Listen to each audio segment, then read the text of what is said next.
मां कसम, मैं आखिरी बार फिर से कहता हूं कि तुम लोग इस चैनल को सब्सक्राइब कर लो और बेल आइकन को प्रेस कर दो, नहीं तो मैं चुन चुन के एक एक से इस चैनल को सब्सक्राइब करवाऊंगा। बोला बोला देवघर वाले बाबा की।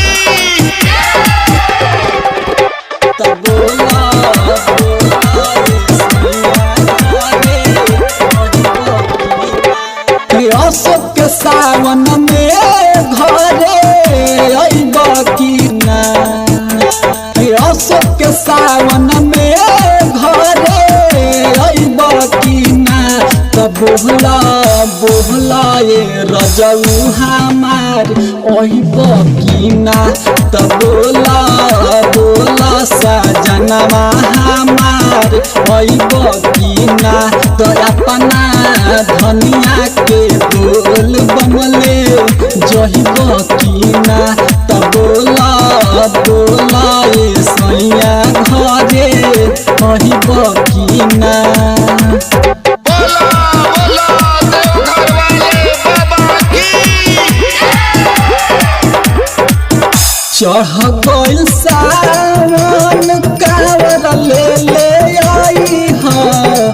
लहसुन प्याज जानू जन तू खाई ह, जन तू खाई ह। चढ़ गइल सावन कांवर ले आई ह। लहसुन प्याज जानू जन तू खाई ह। इतने सारा दिल में बाबू रइबा की ना।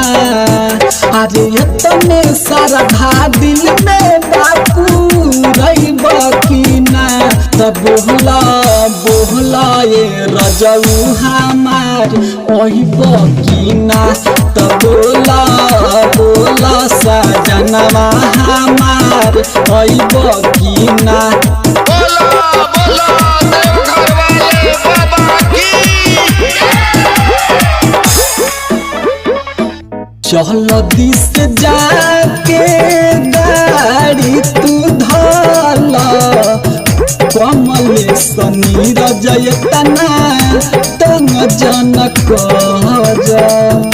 तंग जनक। चल दिस जाके गाड़ी तू धला। गोलू बिपिन तना तंग जनक।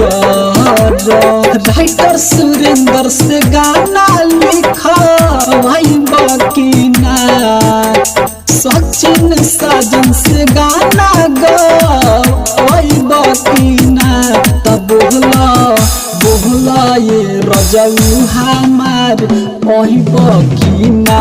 तब बोहला बोहला ये सोया हमार अइबा की ना। तो अपना धनिया के बोल बमले जहिबा की ना।